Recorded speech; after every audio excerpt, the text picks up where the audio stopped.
Hello and welcome to the Echo Chamber podcast. My name is Tony Groves, and today I'm one third of what, for me, as a Twitter fanboy, is something I've been looking forward to since we started the podcast. Remember, folks, the Echo Chamber podcast is a free-flowing conversation that may occasionally touch on mature subjects. As always, I'm joined by my co-host, Martin McMahon. How are you, Martin? Did I tell you that last night someone walked up to me and said, "How are you, Martin?" I did. You did. It was Finian McGrath, I think, mistaked me for you. Oh, look, you went for the handsome one. What can you say? The man has sense. I really will never get over this. Never. More importantly, we're delighted to be joined in the Tortoise Shack by editor and co-founder of Traffic Content, author of the soon-to-be leaving Cert syllabus book Truish History, the best source for fake news of real fake news on Irish Twitter, Garvan Grant. Garvan is a former journalist and sub-editor with the Sunday Business Post, and we know he wrote the satirical post-mortem column for nearly 10 years in the magazine of the Business Post. But more recently, he was a freelance editor of the Irish Times. Garvan is married to well-known chef and businesswoman Dominique Kemp, and we've two daughters. Garvan, we've three fathers here, all with two daughters. Yeah. Thanks for coming on the podcast. My pleasure. Thanks for having me on. Yeah, we're going to talk about our daughters for the next hour. yeah. They like that anyway. Okay, we'll just say fake tan and move on. I'm not there yet. No, Garvan, honestly, I was telling Martin that one of my favourite tweets of all time is a 9 quarterly one where he said, "How to find your Twitter voice. Plagiarise someone you like, make a balls of it. Plagiarise them again, make a balls of it worse than the first time. Congratulations, you found your Twitter voice." And I have to be honest, I plagiarised you for about a year. You know? Well, that's good, because I was probably plagiarising other people, so it all works. What comes around goes around. Yeah. I just to get into it though, like honestly, on in terms of you've been working with the Sunday Business Post, you've written with the Irish Times, and we've seen the print media where it lives today. Is it over, or is it? I don't think it's over. And I think we all know that there are a lot of really good journalists working in print media, still breaking really good stories, still doing a lot of good investigative work. So I think it works in tandem with social media, with Twitter, and it's great that people have a voice now on Twitter. It's not great that all people have a voice on Twitter. I'm not going to mention any names, trickster world. Yeah. But it's good to see that as well. So it becomes citizen journalism in tandem with mainstream journalism. So I don't have a big problem with mainstream journalism at all. I mean, I think it's a necessary thing to have. I wrote that the other day I wrote that only yesterday, that mainstream for the main part does a good job. What I would say is actually what's encouraging to see is the printed books coming so much more back into, like, you know, ebook sales are down and print books are back up. You may think that the tactile thing of holding a book is different than your Kindle. Yeah. And but at the same time, you'd almost hope that the broadsheets would start. Maybe some of the broadsheets could start behaving like broadsheets again. Yeah, I know what you mean. But you're right. I love books. Always have loved books, and I've never had a Kindle in my life. And you know, I will always go to bed with a book. I don't read as much as I used to, but that's my daughter's fault. But we're not going to go there right now. Yeah. You're a very active voice on Twitter, and if I may say so, a wry humour on Twitter. Do you get much abuse on Twitter? I don't. When I started on Twitter, I was naive, like everybody, with a new social media channel. You didn't quite know how to work it. But over the years, I have unfollowed and distilled it and ignored a lot of people who I don't like on Twitter. I mean, you know Twitter well. There are a lot of horrible people on Twitter, and I'm not just talking about anonymous trolls. I'm talking about people who have their names and will still be very rude and aggressive. And I've thought about it sometimes. Would they be that rude and aggressive to other people in person, sitting in a pub or in a person's living room? No. So I think Twitter gives people this kind of an excuse or a justification to be horrible and mean and rude, and I think it's unforgivable. So I avoid them all. Yeah, well, I tend to... You know, it's white noise, really, isn't it? It is white noise. I mean, I get comments from people that I just totally blank altogether. Yes, blank. It's not always that easy to ignore sometimes when because we all have certain vulnerabilities, we all have certain and we all sort of put a side of ourselves out there on social media. This is our persona, for want of a better word. And to have like literally somebody come in and and they'll friend. There are friends. There are people who will do it in such a way as to you can be wrong and you can actually have the argument or have the debate and you can accept that you're wrong. But sometimes when I've been in these things where I've said something and you want to correct it. And my God, you'd swear I had committed a cardinal sin, But you also know instantly whether a reply is worth replying to or worth ignoring. And I think I think it's correct to ignore people because what they want is free to react. That's right. And I think when you ignore them, you're actually putting them back in the box. There's a little debate going on at the moment about should you engage or ignore with the alt-right, and I'm very firmly ignore them. Yeah, very firmly, because what they're looking for is a platform, and when you look back at all the people that they follow, it's a tiny, small little group of people with kind of they've worked out how to have a reach, but to have a reach, they must engage people who are for want of a bigger word, a bigger figure than themselves to get that feedback the whole time. And I find just ignoring them, they just go away. Yeah, it's perfect ignoring them. I love ignoring them. Sometimes it takes half an hour to hold back and walk around your computer. Just make a coffee. Go make a coffee, but definitely, and they hate that more than anything else. We always said and it goes back to what you say, would you say to someone over a coffee table, if you were writing an email and something has gone wrong professionally and I'm writing an email, I'd always have to put it in drafts and come back to it half an hour later and reread it and make sure I wasn't sending something incendiary. So maybe I should practice what I preach. Well, I would like to see an edit function on Twitter. I think that would make a difference. Give somebody a couple of seconds just to rethink what they've put up there. Yeah, I guess Twitter's problem with that is that someone will tweet something, get a response, and then go back and edit it. Yes, an hour later, and it'll look like someone else is replying to the wrong type of tweet. So it can be dodgy. But certainly Twitter has not done enough to clean up its act, and to allow people behave the way they do and abuse people is unacceptable in my view. Well, I have,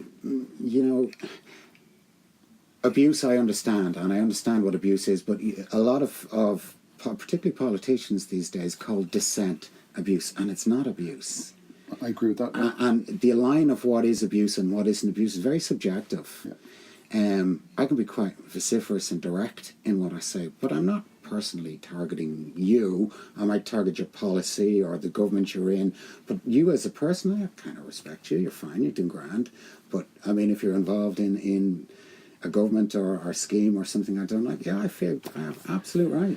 Yeah, I think public representatives also have a duty to respond to criticism like that on Twitter. To abuse, and they're probably right to block people, just abuse them for no reason. But if they're being challenged on policy matters, of course they should respond. And the amount of times you see that a politician has blocked people because he or she doesn't like what those people are saying, yes, it's not good enough in my opinion. Yeah, and I suppose we have to all be conscious of that. Like as someone says, you have got the right to say this. You don't have the right to a platform. You don't have the right to be listened to. That's right. So they have the right to block you, absolutely. But as a public representative, the very name tells you that I'm sorry, but if I'm unhappy with a certain thing, and I've put it in a way that I've put it in a simple terms. I'm not being abusive. I'm simply pointing out that. Well, just there was a little sort of discussion going on Twitter this week about personalising politics,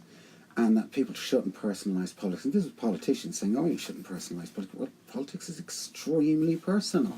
Okay, if you're going to make a decision that alters the amount of food on my table, that's a personal thing. And if I get personal with you about it, that's the consequences of being a publicly elected official. That's the slings and arrows that comes with office. And if you can't handle that, don't be in office. But don't expect that there's Marquess of Queensberry rules for you alone. Yeah. They don't exist. And you're allowed to go around and knock on people's doors and get them asked to vote for you. Absolutely. But if you get a challenge on Twitter, block. Well, no, I've seen it. I mentioned the name. Brandon Howell this week may leave politics because of the abuse he's getting on social media. Adios. Bye-bye. Cheerio. Plenty of other reasons why he may leave politics. Yeah, well, I thought he had left politics.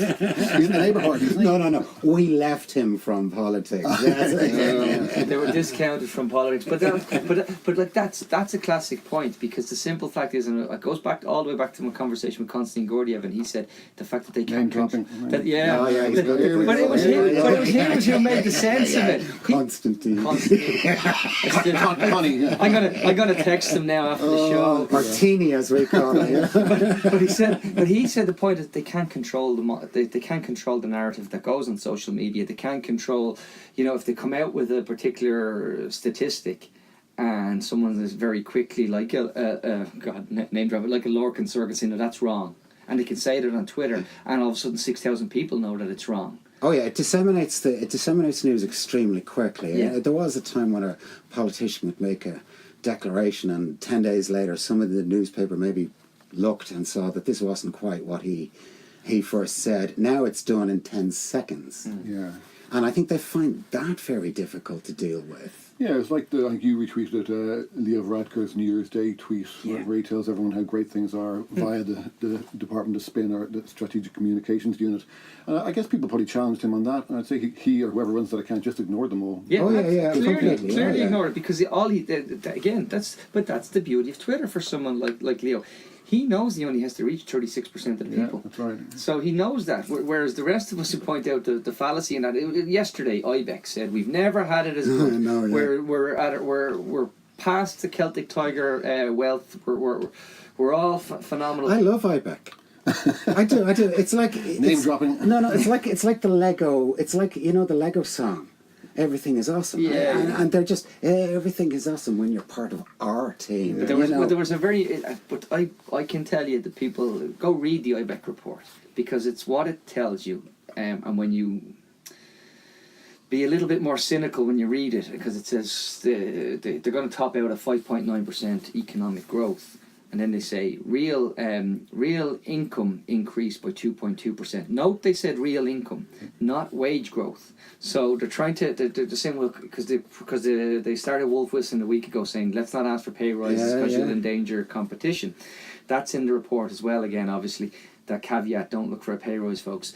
But 2.2% it's just under a third of what the actual growth is. So it's clear that the profits are going up, but wages aren't. So, Yeah, I mean, one of my most popular tweets ever was just yesterday when I tweeted that headline. Yes. You saw that. The headline is that IBEX says such and such, and then Social Justice Ireland is saying 800,000 people are still living in poverty. Yeah. And that was the two headlines appeared in the same day. Within an hour and a half. In the Irish Times and in the newspapers, I assume, as well. Yeah, it's just interesting how you can, if you want to, you can spin the figures any way you want. And obviously IBEC are going to spin them this way because they want to boost spending, etc., etc. Yeah. Well, Social Justice aren't really going to spin them. They're going to tell you that. And can I tackle one issue while we're just mentioning this? Because everybody goes back to, we've the highest gross income inequality in the EU. Now, people will come back to me and say, yes, gross, but net we don't, and they'll say, because that means we have a progressive taxation system. It doesn't. It means we have social transfers, which means we have things like HAP and family income supplement and the likes of things that kind of take people out of deprivation into just clinging on. Okay? Yeah. But they're all vulnerable of deprivation. But more importantly, what that actually is if you are really a free market right winger, you'd be going, you mean we're burning $500 million a year on HAP when it'd be cheaper to actually build houses. Build houses, exactly. Yeah. You know, so it's a fallacy on the right, because when people say that people on the left have bad economics, well, you're burning money over there at the moment. Well, I have to say, and we've talked about the abuse on social media, but I have to say there is a very funny side, and it's far bigger than the abusive side is the funny side. And it's huge compared to the abusive side. Yeah, I mean, I made a conscious decision a few years back just to do the funny stuff, just to stick with the funny stuff, follow funny account and have fun, and not, you don't often see me getting involved in debates about, say, abortion, for example. Yes, I stay away from all that. A lot of stuff like that is not about changing people's mind, but it's about shouting and getting your voice heard. I don't think there's a proper argument to be had there on Twitter. But I agree, the fun stuff, like Paddy Cullivan, who's a really, really good friend of mine, Now I'm name dropping. No, I know Paddy.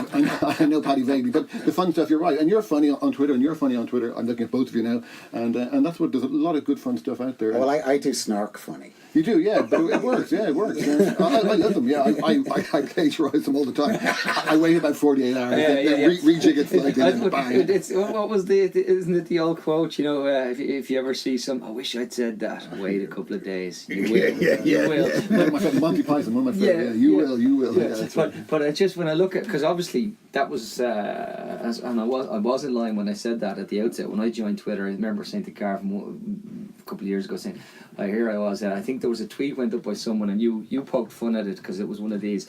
Oh, guys, I'm only 4 followers short of 10,000 or something, and you did a little bit of a satirical thing, and I had 34 at the time. And I remember saying something along the lines of, well, listen, if you can just get me 9,000, 900, and I remember, and I was going, and it was that moment where I was going, yeah, it's about that banter, it's about poking fun, and it's not about the metrics, it's not about that. You use the truish history of Ireland to. Yeah, I mean that's a book that I wrote on that Gerard Crowd did the cartoons for a couple of years ago now, and we just found out it's out of print, so we're going to try and get it back into print again. But I tweeted about that for a year before the book came out. That's right. As a way of promoting the book and selling it. But then people seem to like it, so even though the book's been out a couple of years now. As a sales technique, did that work? Yeah, I think it did. I mean, we sold out, so we sold whatever the print run was, 3,000 or 5,000, whatever it was. So it sold out. And now people come to me and ask me how they should do it. So I think it does make a difference, yeah. Would you think that as an author you must be now on Twitter if you're going to do anything with it? If you're a very good author, probably not. If you're a bit mediocre like me, you need all the help you can get. Always be promoting, folks. Always be closing, yeah. So yeah, I think you do, yeah. I mean, and before my book was coming out, I contacted a few writers I knew, and they said the same thing to me. They said, "Oh, you have to be on Twitter, you have to be on Facebook, you have to push on social media." I mean, I don't want to harp on about a book as brilliant as it is. $7.99. Well, we had a young journalist in here before Christmas, a little known guy who had written a book, and we pushed his book very hard, and I believe it did very well over the Christmas. Yeah, well, no, I had to say that was Mick Clifford's book. Yeah, we gave him. We like to say we gave him a star. He'll remember us. The truest history of the Garda Síochána. Yeah. That'll be an interesting little digression. But right. Satire works as a tool of change. I think it works as a tool of change. Yeah. It always has done. Yeah, I mean the column I wrote in the Business Post, which I wrote for 10 long years, from I think 2004 to 2014, and before that I was in Dublin Magazine, which us older gentlemen might remember. It's talking to you, Tom. I was looking at you but talking to him.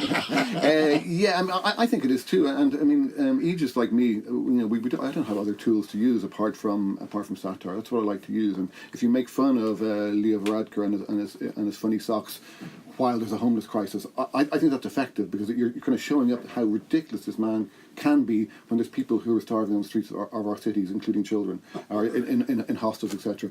And so I use satire in that respect. In the Business Post column, yeah, I used a lot to pot shots at all the great monoliths of Irish culture, the Catholic Church, the government. And did you get flack for that? I did get a lot of flack, yeah.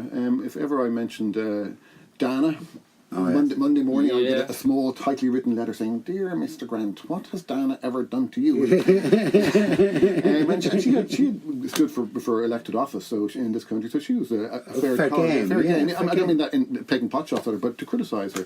And of course, at the time was Bertie Ahern in Ireland, and Fianna Fáil, 3 Fianna Fáil governments. And then in America, we had George W. Bush, and at the time, he was the greatest satirical president ever. I know. And you look back and you think, he was quite good. What a statesman. He was wonderful. Bush wasn't bad after all. But that's how things change. We thought Bush was as bad as you were going to get as a president, but like Donald has just come out and he has knocked that ball out of the park. Yeah, I'm a big fan of shows like The Daily Show with Trevor Noah, and previously with Jon Stewart, and of course John Oliver as well. They're great shows, but the thing about The Daily Show is that every day it's about Donald Trump. I mean, in the past, when it was George Bush or when it was when President Obama was in power, they would do them every now and again, but there's so much happens every single day with this man. It is incredible. And even just in the last week, the whole fire and fury stuff, it's insane stuff. But I think news organisations have to love him. He just generates so much news. Yeah, it's true.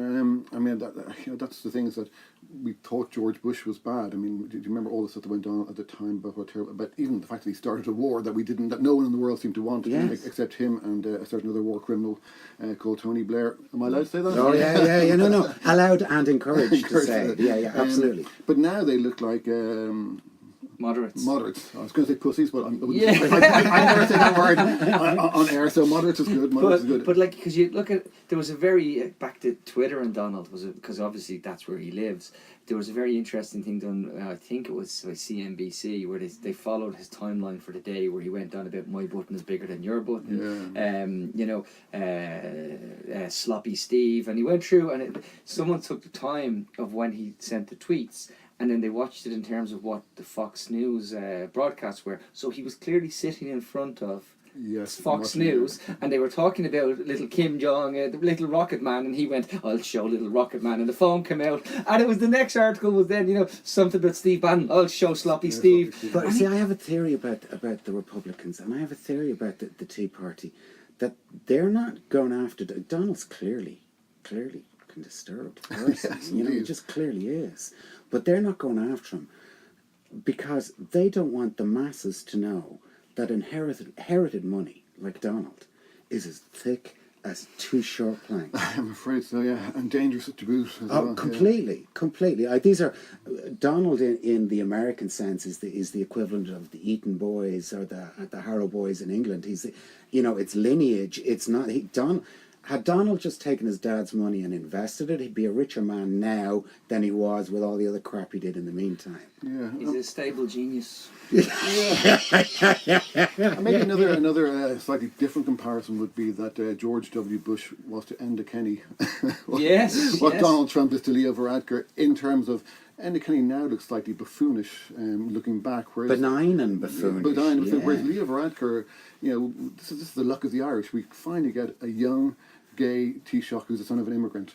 Okay, great. Sounds and amazing. He turns out to be just slightly right of Margaret Thatcher. Yeah. Holy shit! How did that happen? I was going to say slightly right of Turkey Matter, but I didn't want to go too far with it.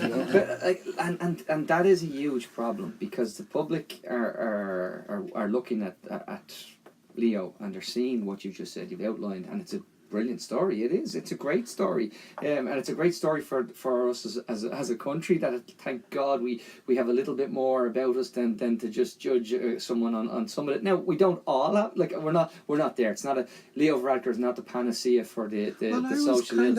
I was kind of amazed that when that came out in world media, the world media made a huge bit, and the Irish media, Irish people were like, yeah, and. Yeah. Get on with the job. What bothers me still most about Leo Varadkar is if you don't want to be cynical about politicians and you accept that they got into politics because they wanted to make the world a better place. He, as a doctor, was given the chance to make the world a better place as Minister for Health. Yes. He did not do it, and he got out early and then went on ambitiously to become Taoiseach, where he's not really going to be affecting the Department of Health very much. I know it's boring, we've all heard it before, but that really bothers me about Leo Varadkar. Well, Dr. Jim Gray was on this morning on Sean O'Rourke. The health service is, as he said, the people in A&Es are being tortured. It's psychological torture.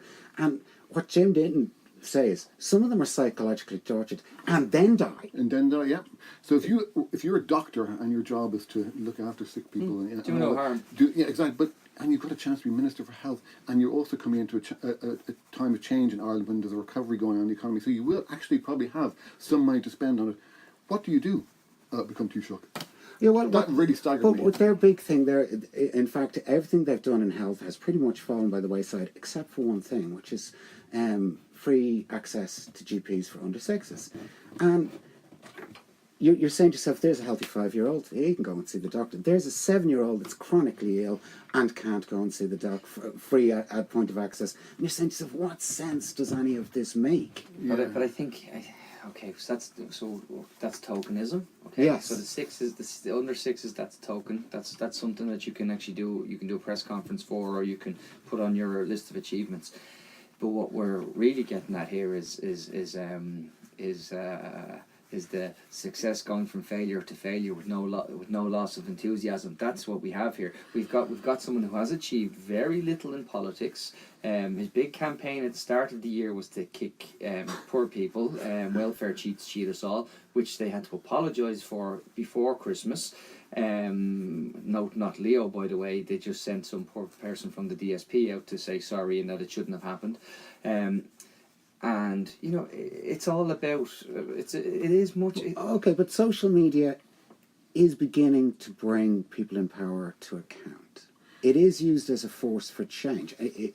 We had Simon McGarr on here the other day, and he explained it very clearly, a very clear, thought-out process for using social media for change, and it was a very clever, well thought out, put together plan. But even just the constant, I suppose, sniping, for want of a better word, it works. Like, we'll say the housing numbers came out this week. Government had said it had built 19,000, yeah. And in reality you had, was it Lorcan Serhu? Oh, Lorcan Mel and name dropping. I want my name dropped next week. Yeah. We have Garvan. Once we have you on here, see that list on the wall. Oh, yeah. Friends of the pod. Yeah. We had the amazing Garvan Grant on here. Lovely guy. But the problem with so first of all, they used to measure ESB connections. That was their big thing. Okay. So if a house got reconnected to the grid, it was considered a new build, which it wasn't. The second thing they've started to measure now is they've moved on to say we're measuring commencement notices, which again, so commencement notices can be just that, you know, intention to bloody build. It doesn't mean a foundation is laid yet. The other kicker of it is obviously the fact that then they're saying, well, we've brought these people out of homelessness, as they say, but they count in the solutions things like homeless hubs or putting people into the private rental sector in short-term leases which are unsustainable, and you know, and then you risk. So it's about PR and about spin. Yeah, but I think Martin's right though. I think same-sex marriage referendum was a good example of social media being used for change, and I'm sure there were lots of factors that helped that referendum pass so successfully, which we're all delighted about. And that social media was very powerful. It also got people involved, young people involved. Young people came home to vote in it, and it made a big difference, I think. So it can definitely be a change for good. Well, I think it is. There are dangers of social media, and there are dangers of social media. I think they're very overplayed. I think Twitter is particularly demonized by those in power. They see exactly what it is. It's an equalization of opinion. No opinion holds any greater sway than any other opinion, and they don't like that. Yeah, I don't know who's blocked me, but I know there's one Fianna Fáil TD called Thomas Byrne who, for some reason, he blocked me. I don't know why he blocked me. I have no idea. I think I once tweeted a picture of on Wikipedia. It had his biog about Thomas Byrne, but a picture of that solicitor who kind of. Oh yes. And I tweeted that. Yes, I'm not sure if you got the right Thomas Byrne here. Yeah. And I think he blocked me. I don't know why. But I think so we say there is a problem, Martin. You can say there's not a problem. What we're sleepwalking into is not so much Twitter it's Twitter for the bot world, for the world where you can hire 15,000 accounts to move your, especially if you're. Well, you and I were just talking about this week. I'm after getting followed by an incredible amount of bots over the last few weeks. Oh, you really? Yeah. And I very carefully go back, and you've no tweets, and you've 2 followers, and you've 67984 after a name. I know you're a bot. Sorry, you're getting blocked. Out you go. Yeah, I saw someone saying that that's part of maybe the pro-life campaign. No idea what it is. They do. There is suspicion that they're building up a bot army for the referendum. And it's easy, and that's how you move analytics. If you want to move analytics on Twitter, which is a problem, because Twitter's an algorithm. At the end of the day, it's and if you learn how to manipulate the algorithm. You know, it's as if, imagine someone going on a podcast every week and asking you to leave a 5-star review. Not stopping. I do. You asked me to do that. You gave me money to do that. What am I talking about?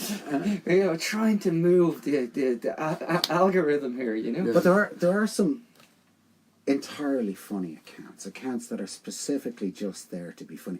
I like the God accounts. They're quite They're really funny. good, yeah. David O'Doherty is one of the funny Yes, ones. yes. Yeah. Garvan Grant. Oh no. Yeah. Tony Grove. No. It begins and ends. It begins and ends with the likes of Nine Quarterly. It begins. There are some great satirical accounts. We've got some great satirical accounts in Ireland, and yet some of them are only kind of. I love seeing people finding the way they're going to actually. They start off, with a trope.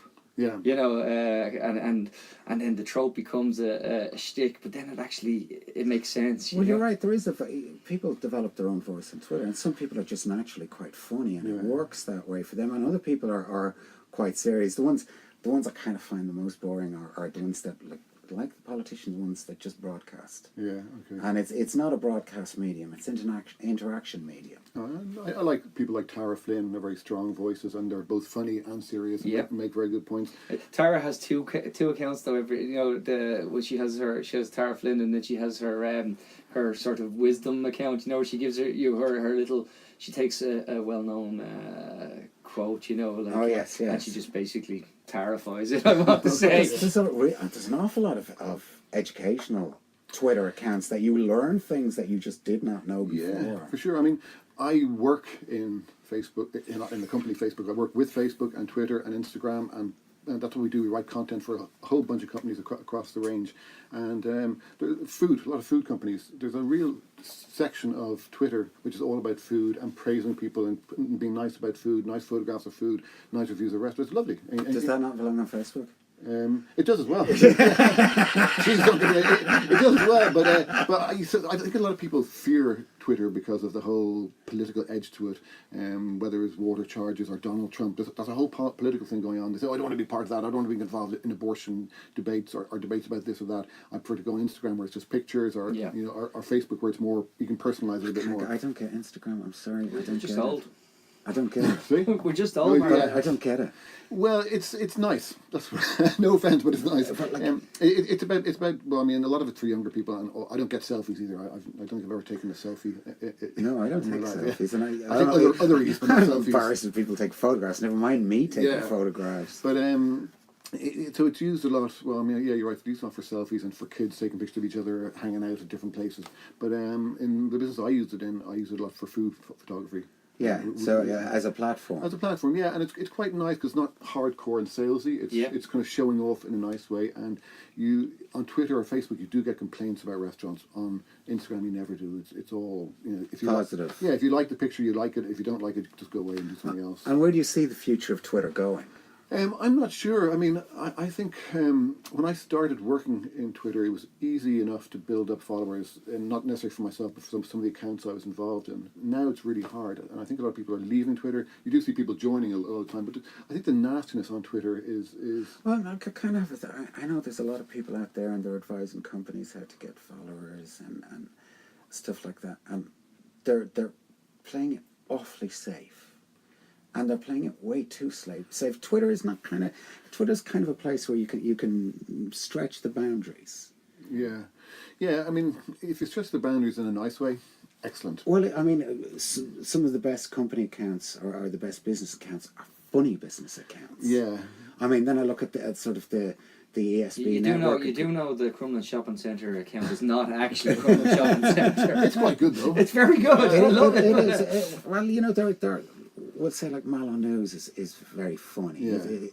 With an edge. Yeah. And I like that funny with an edge, but a lot of these companies are afraid to have the edge in case they offend some customers. That makes sense in corporate responsibility world as well, Martin, where you have to actually, you can't, look, honestly, in the world of... But isn't there a cafe out there somewhere in Dublin? I won't mention the name, but it can be quite offensive. Yeah, fair blows at them, yeah. I don't know if I'd go there because he can be so offensive, and maybe he's funny, I don't know. But I'm not saying funny or unfunny, I'm saying, well, at least it's different to every other for sure. Homogenous, like all the ones I run. I'm walking out. I'm storming out. No. I kind of like things to have an edge, and you can have an edge without being overly risky. I agree. And I think they err on the side of caution, where they should push the boundary a little. So you can't please everybody. No, you definitely can't. Certainly not on Twitter. So where do you see Twitter in going? Do you see it? Oh, I don't know. Will it still exist? I mean, how many multi-millions of billions of people are on Twitter? They're not all going to switch tomorrow to somebody's new fandangled. I think the future of Facebook is simply death pages where everybody has died and all that's left is a Facebook death page. It's a good idea, I like it. But that is the future of Facebook. They're not going to delete these accounts. They're simply, in remembrance of. 50 years from now, it's all going to be in remembrance of. No. Whereas, oh, I think so. It's still growing though. Facebook, Yep. it's still very strong, and of course it owned Instagram as well. So I mean, and Instagram and Facebook together are trying to destroy Twitter. Although Twitter's doing a good job of destroying I find itself. Facebook very busy compared to Twitter. The page is busy. Yeah, but you're not get annoyed by the new format of Twitter when you're Yep. reading accounts from tweets from 24 hours ago or 7 hours ago. Something jumps into your, or you Yeah. click on one thing and then your entire timeline changes because they say you might be interested in this. and you're I like, use TweetDeck all the time. See, I couldn't do Twitter on a phone. I Yeah. couldn't do it. TweetDeck is the only way to do Twitter. Yeah, I've used TweetDeck and I just find the interface, for want of a better word, just too confusing. Oh, there's another one that'll take all your social media accounts in together. I mean, if you have Instagram, if you Hootsuite or something. yes, that's right. I've looked at that, and I'm just really used to TweetDeck, and I can find whatever I need to find whenever I need to Yeah, find but it. now you just sound like a cranky old man. So He sounds like. yeah. But no, okay. But on the future of Twitter, just very simply, I don't know if there is. You made a very interesting point when you started, Garvan. You said that it used to be easy enough to sort of build up a following, and it's not anymore. And that is purely because the interactions have kind of trailed off, and there's also there's a lot more subcultures and countercultures, and and there's these Venn diagrams that used to maybe overlap have now decided that they don't anymore, and so the level of discourse actually has gotten worse in the last few years. I think it's gotten worse. I think I follow quite a few people, like a huge cross section, and I don't, unless you're particularly nasty, I'm not going to unfollow you. But so I follow a huge cross section, right, left, anything, any sort of subculture you're into. There's somebody there that's into the subculture. Yeah, for sure. Yeah, but I also think that with the US election, that control of social media will become a bigger and bigger issue for people wanting to get elected, whether it's in France or Australia or the US or Russia. It's going to become bigger and bigger, and there'll always be one step ahead of regulation. There was an interesting thing that I saw, and I know, again, this is not having a shot at Noel Rock. It's really not. Noel Rock does not take his expenses, right? That's his famous. I don't take my expenses, but they take their, they get their money from the party for their office constituent stuff. Yes. He's the biggest spender on Facebook ads in the country. So when people open their Facebook account, they think, oh, look, Facebook thinks I want to know that Noel Rock is after talking to Ticketmaster. He's paid for that. Now, I didn't know that. yes. And that's actually very interesting, because that just shows you what Garvan is saying, that Facebook had to admit recently that they had, they took whatever it was, 1.5 million worth of Russian ads for Donald Trump. These things can be done, and you can do it. It's not illegal. It's completely fine. That's why I'm saying I'm not having a go at the guy. He's just using his. But that's how fake news then becomes a norm across social media, and not just. I mean, when I hear fake news, there's as much fake news in the real news as there is fake news in the fake news. Say that again. There's as much fake news in the real news as there is fake news in the fake news. Yeah, it's a good point actually, and sometimes fake news is better than real news. Sometimes it's more apt. Exactly. Yeah.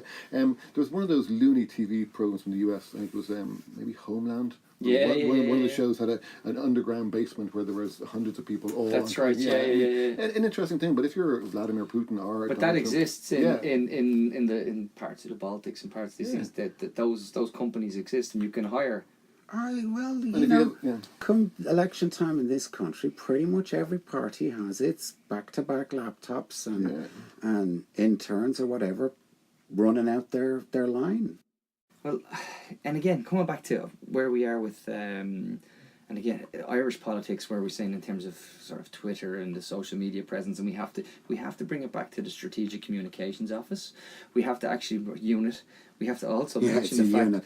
we have to make, well, it's a €5 million unit. And did you see Ken Fox during the week was showing that they were actually they wanted to bring them in to work on the hospital crisis. That's right, I saw that, to give a good to give good PR to the disaster that it was, you know. Yeah, for a fresh young new Taoiseach to immediately set up a strategic communications unit whose aim is to spread the good news, and the first bit of good news is that you Muppet citizens are going to pay for this strategic communication to spread the good news to you. It was deeply cynical, and again, I'm no fan of Fine Gael, or not. I'm not politically minded as such, but it did not bode well for the Fine Gael-led I know coalition. we'll have Fianna Fáil give out and Micheál Martin, they'll give out. As soon as they get into power, they'll put more money into it and boost it. They're in power, Martin. Well, they're in. I'm joking. As soon as they take off the disguise, They haven't gotten Fianna Fáil haven't gotten a good social media strategy, really. They're They're in more need of a communications unit than Fine Gael is. Yeah, but it was one of the sorry, Garvan, but one of the things that some people said the big fear for if the election had come before Christmas was the coffers were empty in a lot of these political parties. They couldn't source the cardboard that you need to print your posters on, and the government have a decided advantage because they have The government. the government. Yeah. They have the money. Yeah, I mean, I think I'm not alone when I say that that the charade of Fine Gael and Fianna Fáil being in government together, it's we're not in government together, or it's like saying we're not a couple, but we sleep together, we eat together, and we live together. Yeah. You know what? That's kind of a couple. So if you merged with Labour as well, you'd be doing us all a favour, because when you went into the voting booth, you wouldn't have to say, I'm not going to vote for them, I'm not going to vote for them, I'm not going to vote for them. Just be one party you didn't have to vote for. A merger of Fine Gael. And if you're a Fianna Fáil politician right now, you must be embarrassed that you're being led by Leo Varadkar of your deadliest enemy party. I mean, it must be embarrassing. Deadly any. I know, but that's what the way it was. Culturally, they are, Martin. I don't get it. I don't But that's get what I mean. it. They might as well merge. Why not merge? If we did politics really honestly in Ireland, we'd have the plus 75k party, and that's Fine Gael. We'd have the plus 60k party, that's Fianna Fáil. We'd have the plus 60 with a hint of a social conscience, that's Labour. Labour. The name rings a bell. Yeah. It was this party once that went into power, screwed up, fucked off, left us all in the shit. That Labour. Okay. If you split them by the demographics that they're actually going for, Yeah. you'd have a much more honest politics. Yeah. I mean, I would have voted Labour. I don't think I've ever voted Fianna Fáil or Fine Gael. I don't mind admitting that. And I would have voted Labour and Green, another former party. Good. The Green Party. Can you spell that for us? We have someone from the Greens on next week, so don't you start. Who's you got on? Sinead Mercier. Okay, great. Yeah, no, I'm a fan of Eamon Ryan. Can you edit this out later? Yeah. I'm a fan of Eamon Ryan. I think he's a good guy. But now, and then the Sinn Féin, who are slightly more left, now in the middle for someone like me who's not that politically minded but is not a big fan of Fianna. I mean, the Social Democrats are I think the party of promise. You don't look at me sceptically. No, I mean, I think numbers wise, when you look at numbers, if and I said this before, every party has an X number of elections in them, and the problem here is that we only get one election every 5 years, and we need to be cycling through them much faster. Can I say something that'll go and runs against what you're saying, Martin, and again comes to what Garvan is saying about the Social Democrats and why it doesn't have to be the Social Democrats. It can be one of the other groups where there is actual hope. Macron had no party before he came into Yeah, and he's no politics since. That doesn't matter. Donald Trump. My point was he put together this thing, and Jeremy Corbyn was twice tried to be ousted by his own party, and he's ahead in the polls in the UK at the moment. Okay. Change can happen quicker than we think. I'm deeply cynical of that. I don't see it because I've never seen it, so I don't see. No, I can see it. no. But I look at history, I look at our near neighbours, and I realise it can happen. So, maybe 2018 we get a little bit more optimistic. Well, about I that. can't remember. I think it was John Connors, but I'm not 100% sure. Somebody was talking about that very recently and saying, you can't say that the next election is not going to be the election where everything changes. Nobody can. It happened in Spain. It happened in other countries where the political system that everybody thought this is an unshakable, this is the way it works, it changed, and it changed overnight. And change always comes like that overnight. It's very rarely an incremental change. For sure, no, for sure. And we can't mention the Social Democrats without mentioning Stephen Donnelly. Yeah. I mean, how can you go from Social Democrats to Fianna Fáil? It's like working for a homeless charity and then getting a job with the Vulture Fund. It's like, what a jump, what a leap to make. Well, because us normies, us political anoraks, we know that there are whatever differences there is between Fianna Fáil and Fine Gael, it's a cigarette paper between the two of them. And we know this. There's no great difference. So if you join Fianna Fáil, he's basically in coalition with Fine Gael. As well, yeah. You know, it's a double whammy. Yeah, he got elected as a Social Democrat, did he, or as an independent? No, Stephen's an independent, joined Social Democrats, okay. But he was kind of clear when he joined that he was given it a period of time. Okay, yeah. I suppose the surprise was that he didn't go back to independent. That would have been better, yeah. Well, that would have honoured his mandate for the people who voted for him. Look, there's no such thing as honouring mandates in this country. Not a thing. Which is why, and I'm conscious of where we're going with this, but it comes back to accountability. You buy if I buy a waterproof coat. Remember when you did BizOrg in school? They said you buy a waterproof coat and it doesn't work and it's Never faulty. did BizOrg. You could go back and you could Never go back. bought a waterproof coat. Yeah, but you could bring it back. You could get you could get a refund or you could get a replacement. I run for a public office. I tell lots of lies. I get elected. I go in and I lie, and I don't do what I said I was going to do. And you just say you got to put up with me, right? Yeah, it's not acceptable. I mean, it happened to Colm Keaveney, who I quite like as a politician. He was Labour, and he switched over to Fianna Fáil and didn't get re-elected. Yeah, and I didn't know. I mean, I like Colm Keaveney. Don't get me wrong, but I have no sympathy for him in that respect. Yeah, you can't do that. You can't switch horses. Don't know. It has been done and done successfully in the past. And there are some people who are just need to get something done. They know they have a period of time, so they will move to wherever they can get the job done. You think Stephen Donnelly was doing that? No.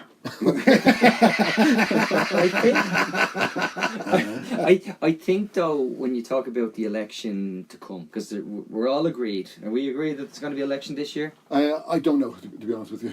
Well, the only reason why there has to be an election this year is because you'd be mad to let Fine Gael have a budget next year where they have loads of money to give out. Candy. Yeah. So you need an excuse to bring down this government before the autumn. Yeah, so Micheál Martin and his cronies, might I say that? Yeah. Are planning it very carefully. The Grand Old Duke of Cork is eventually going to march them up and over the hill, not back down. A hungry new young politician like Micheál Martin. Unbelievable. And hear his party criticising the health service. I know. There was somebody came out with our plan for the health service. Yeah. Yes, it was the day before yesterday. And I went, look, here's a real simple solution. Stop propping up Fine Gael. Yeah. That's a much easier solution. But you were in power from 1997 to 2011, and you were Minister for Health during that time for a couple of years. But they gutted the health service. Fianna Fáil gutted it. I mean, Fianna Fáil betted onto the ground, and then Fine Gael stepped up and did the coup de grace. And they just put the last bullet in. I can't ever see him being Taoiseach of this country, Micheál Martin. No. If Fianna Fáil want to redeem themselves further... But then I never saw Leo being...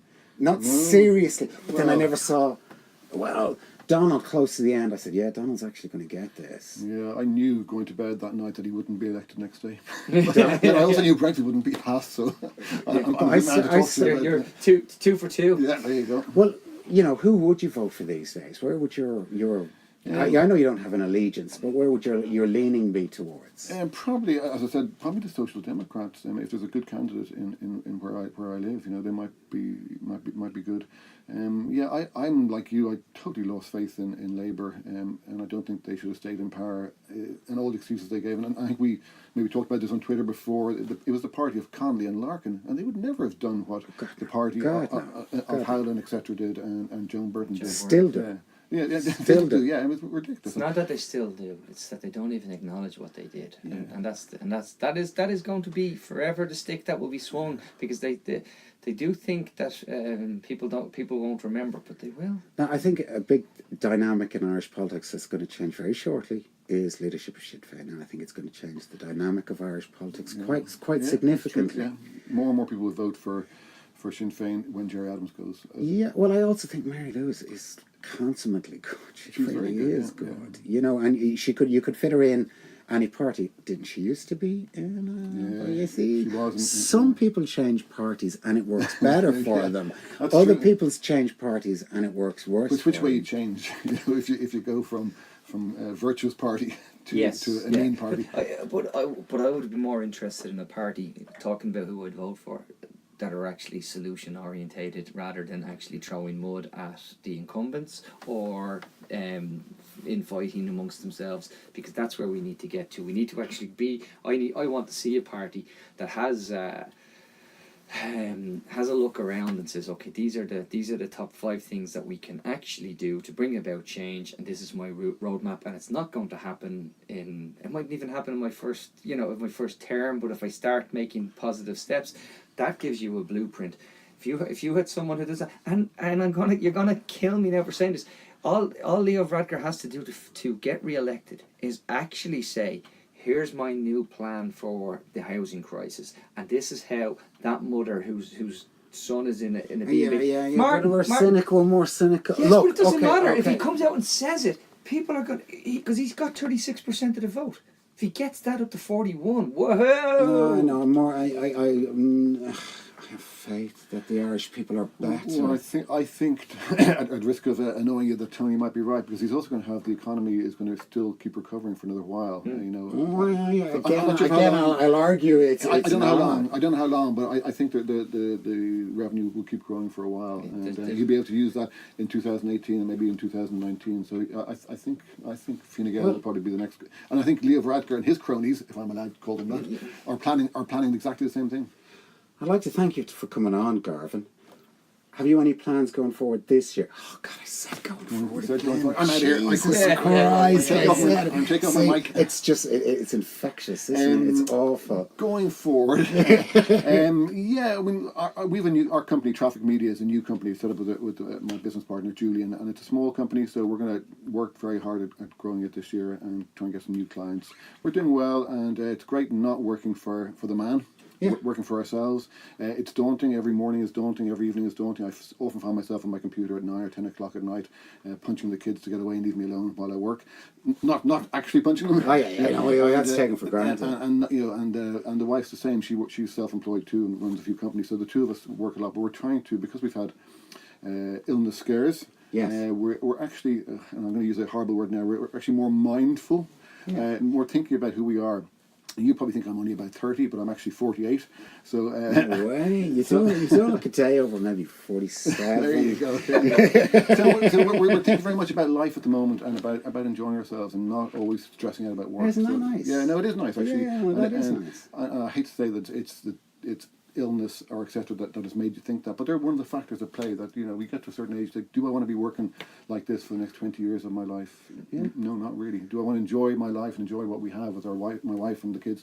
Yeah, so that's my plan. Well, best of luck to you, and give your wife my best. I keep an eye, make sure everything's all right. Well, on thank you that very much, going, Martin. I and appreciate tell her it. I said hello. I will do, and thank you, Tony. No problem, Garvan. I do want to say, guys, Garvan has kindly brought us in a copy of his book, The Truish History of Ireland, and we are going to give it away to one lucky listener.